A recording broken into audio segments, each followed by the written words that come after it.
Okay. Today our topic is unemployment. We all know that this is one of the macroeconomic problem of a country. Keep it in mind when the governments are failed to achieve their macroeconomic objectives. What are their macroeconomic objectives? National income growth, price stability, full employment. These three are the domestic objectives of any government, macroeconomic objectives around the globe.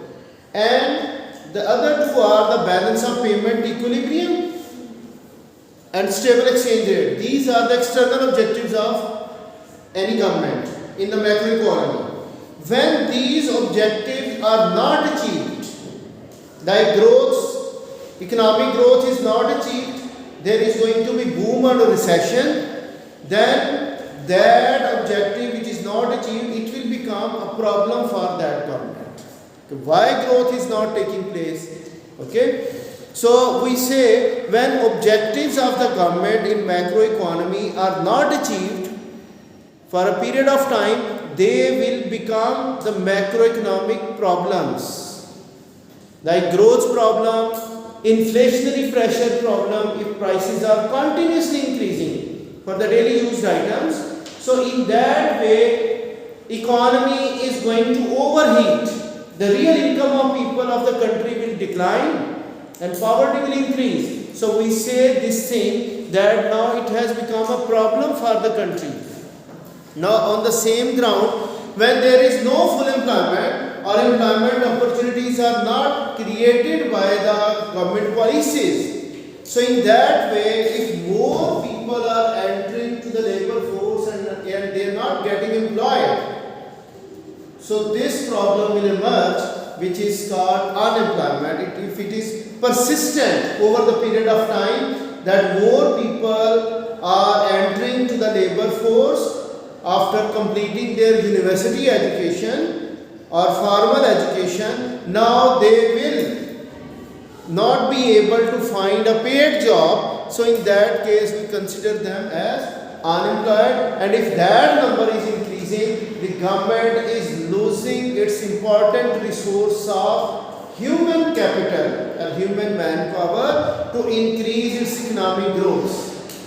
When growth is declining, there is unemployment. When national income is decreasing, so in that way living standard of the people will also fall, poverty will again increase because people are not having enough income. Now unemployment means these are the number of people of the labor force of a country. Labor force means those who are willing and able to work, those who are available to work. Many of the students who are continuing their education at university level, although they are the part of the age group, working age group, but they are not readily available to work. So we do not consider them as in the part of the labor force at present time. In future when they will complete their education and they will join our labor force after increasing their capabilities, then they will become the part of our labor force. So right now who are willing and able to work and they are available to work and could not find a job out of the labor force, they are said to be unemployed. And if this number is increasing, then we say this is becoming a problem. Do you know what is stock unemployment? Stock unemployment and flow unemployment. What is the difference between these two? Stock means when we are measuring unemployment in a fixed time period, for example in 1 year, that is called stock unemployment. In a static time period, if we are measuring the number of people unemployed in a country or the rate of unemployment, so that is called stock unemployment. And what is flow unemployment? Over the period of time, like in 5 years, how unemployment level or rate of unemployment has changed. So this is a dynamic variable that over the period of time we are measuring the unemployment, and in this case stock unemployment, we are measuring unemployment in a fixed time period period in a fixed year. So in case of static data, we say this is stock unemployment, and in case of dynamic data over the period of time, we say it is flow unemployment. Now, what is meant by full employment? If I talk about full employment, do you know? Do you think a country will have 100% of its labor force employed? No, you are saying no. You are right, because if there is unemployment rate 3% or 2%, it means 97% of labor force is employed, and these 2 or 3% people, they are switching from one job to another. Like we say, they are having frictional unemployment. They are in search of better job. They leave this one and they want to move to another job. Okay? So that is called full employment. If a country is having 97-98% of the labor force employed, so that is called full employment. Remaining 2 or 3% who are unemployed, they are shifting from one job to another. Temporarily they are getting unemployed. So that is the full employment concept. Now what is voluntary unemployment? Voluntary unemployment. Do you know what it is? These are the people of the working age who are although available to work, but they are unwilling to work. By their own will they are unemployed. Clear? They are part of the working age, like housewives at homes. They are able to work, but they are unable to work as a paid worker in any formal sector.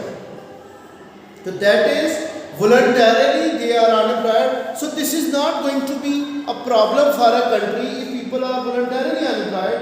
They are having enough income to support themselves by their families. Okay? Problem is that when people are willing and able to work, they are available to work, but they could not find a job. So that unemployment in which people are willing to work but could not find a job, that is main problem of a country, which is called involuntary unemployment. What it is? Involuntary unemployment. Now I am not moving into the detail of what is called frictional unemployment, structural unemployment. I think we did them in our AS level.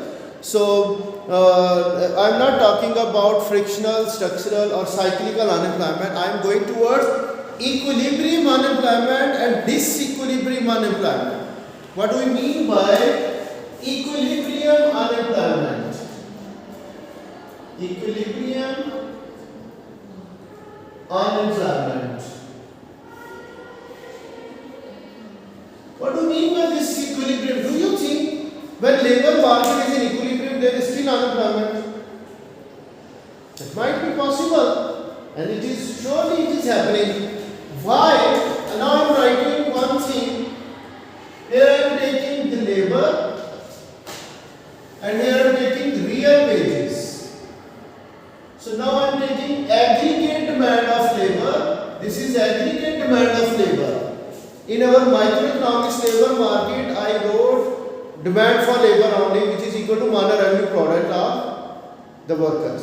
And right now, I am now talking about the whole country's labor market. So it is aggregate demand of labor, which is downward sloping.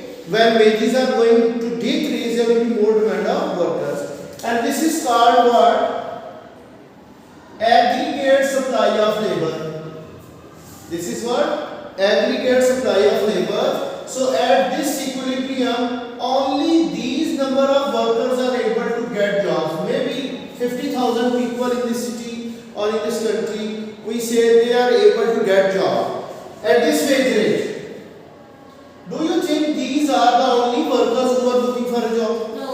No. So we find over here labor force, aggregate labor force of the country.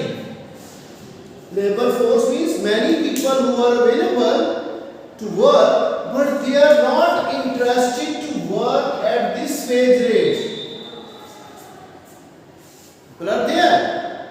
They are not by their own will, voluntarily, they are not accepting this wage rate to work over here, or they are continuing their education, or they are moving for other areas, emigration. So these number of people who are unemployed at this equilibrium wage rate, they are called what?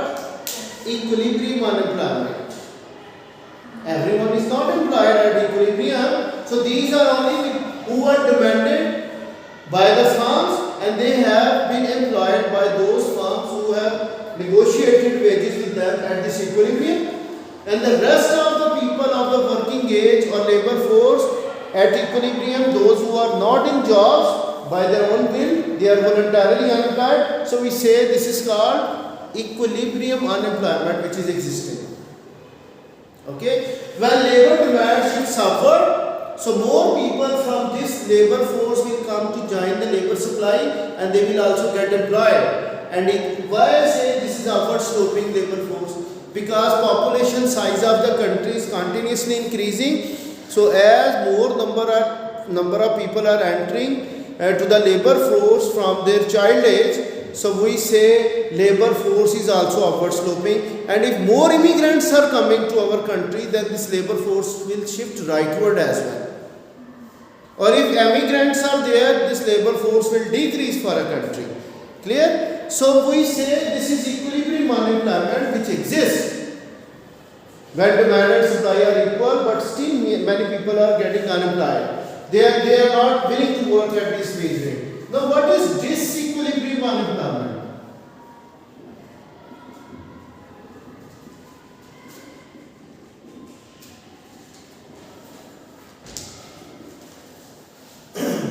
What is disequilibrium? When demand and supply of labor are unbalanced.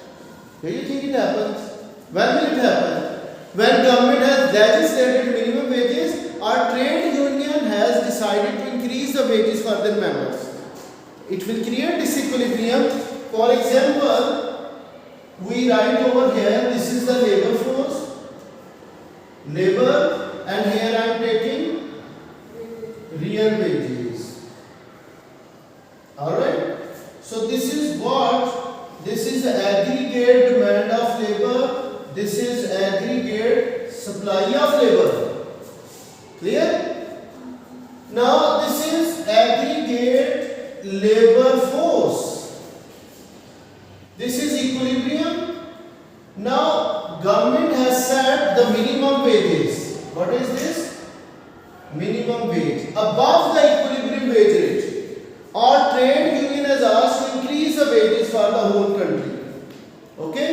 So at this minimum wage rate, we find a disequilibrium in the market. Demand and supply are unbalanced. Only less number of people, workers are demanded by the firms to get employed, and these are willing to supply their working hours. These are surplus. They are becoming redundant by the firms. For example, if there were 50,000 workers who are employed by different firms, now at higher wages, the firms declined their number of workers employed. Due to certain reason, they were close to retirement age, or they were switching to go another job, or they want to go abroad. So the firms have made them redundant. Now 50,000 are not employed, and many are entering to the labor supply, that they are like many of the women who are not participating. Now they are joining that at this high wage rate, their opportunity cost is going to increase to consume more time as layer. So more are interested. So this disequilibrium unemployment, those who are willing to work but they are not hired. So this unemployment is involuntary. What it is? Involuntary. And still at this disequilibrium, we have voluntary unemployment, that more people are present at this high wage rate in the labor force, and they are not able to do a job even at this high wage rate, so they are still voluntarily unemployed. Voluntarily unemployed. Follow my point or not? So at disequilibrium, we have two types of unemployment.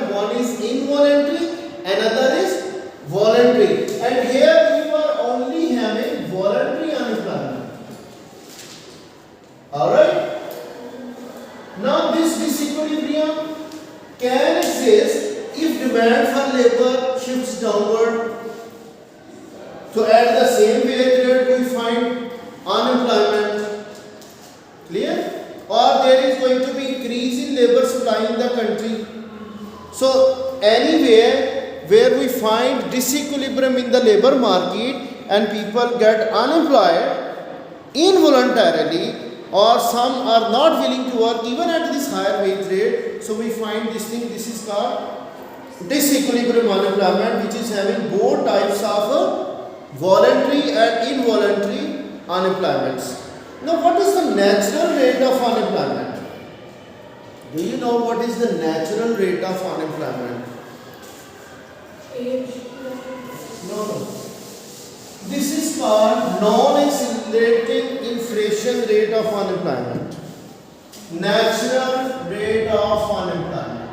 Natural rate of unemployment. It is also called non-accelerating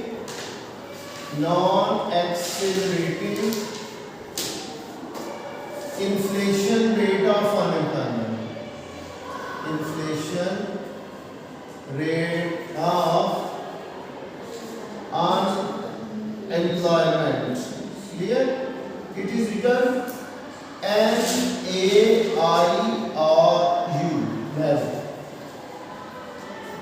Non-accelerating. So this is where I said equilibrium, whatever the workers are demanded and they are supplied and some people are left unemployed. So this is again a type of unemployment which is present at equilibrium wage rate, but it is not creating any acceleration in the inflation rate. So this is called natural rate of unemployment. The rate of unemployment that exists when aggregate demand for labor equals the aggregate supply of labor at current wage rate and price level. Like in the product market, the rate of unemployment like this is present at current wage rate, whatever the workers are demanded and they are supplied, and at given market prices of the product, if unemployment is existing, so that is called natural rate of unemployment, which is non-accelerating. It is not having any acceleration in the inflation rate. So that is called natural rate of unemployment, and this is increasing as well when more labor force of the country is increasing. The value of unemployed benefit received to the value of low pay. Okay, these are the reasons why this is. It is actually Keynesian thought. In case of Keynesian thought, they say, sorry, not Keynesian, this is the monetarist thought, in which unemployment will remain at natural rate when whatever the workers are demanded by the firms, they are supplied by the labor force, but still we find at the constant wages and constant prices if unemployment is existing. So that is called what? Natural rate of unemployment. Clear? So in that way we have the unemployment. This is due to certain reasons when labor is having geographical immobility or occupational immobilities, so they do not move to that area where jobs are located, or they are having lack of occupation, lack of training to switch their occupation from one side to another, so they will become naturally unemployed. These are the smaller things. The forms of labor productivity, factors affecting geographical mobilities. I think now we have the policies how to reduce natural rate of unemployment. Whatever the labor is demanded at aggregate level, it is supplied. Like at equilibrium, if unemployment is existing at constant equilibrium में मैंने का prices को क्या होगा? Now it is having at the same price level and same wage rate. If this unemployment is existing, that is called natural rate of unemployment, which is non-accelerating. It is not causing any inflationary pressure in the economy. Now I say, what are the policies to reduce unemployment in the country? Consequences we now Consequences means the unemployed person is also facing a consequence that he is not working, so his income level is lower. He is facing stress and anxiety, and at the same time he is losing his skills and education and training because of being unemployed. And those who are working, they will be further trained, and there will be a gap existing between the employed and unemployed. How much time a person remain unemployed and he is losing all his confidence to do a job again. Okay, the economy is also facing the consequences of unemployment because it is not fully utilizing all its resources. The productive potential is not fully utilized. Rather, government has to pay unemployment benefits to the unemployed people. At the same time, it will also increase burden on the taxpayers to pay more taxes. Dependency ratio will also increase, and if unemployment is persistently increasing, what happens? Poverty will increase, crime rate will emerge, because starvation will lead towards criminal activities. Divorce rate, suicide rate, they will all increase. People will start borrowing from other and they will be unbanked to pay back those loans. Okay, so these are the problems which a country will face, which an individual will face. Now, how to reduce this unemployment? There can be the policies. We will find what is the main cause of unemployment. If the cause is structural, like there is technological change in the economy, firms are adopting new technology, new techniques, so we need to train the workers according to that changing scenario in the production units. They will get employed. Our government will provide the skilled education level to those who are not in jobs because of unskilled. So when they are becoming skilled workers, they can be self-employed or they can do a job with another employer. So first we have to find the reason. For example, if there is regional unemployment, that jobs are available in another region, but workers are living in this area, they are geographically immobile. So what government will do? Government will make a policy that the new firms who are going to locate, government will ask them to locate in that region where unemployment is existing. So geographically workers are not moving to the other areas, so government will bring the producers to their area in order to reduce unemployment. Or government will reduce indirect taxes, corporate taxes to increase investment in the country. These are the supply side tools which will reduce unemployment, and there can be the other tools like reflationary fiscal policy can be adopted or reflationary monetary policies. In case of fiscal policy, government spending will increase, taxes will decrease, which will encourage government spending to create more employment opportunities. And by monetary policy, when rate of interest have gone down, investment will be attracted. Easy loans are provided. Okay, our government gives tax rebates to the new investors.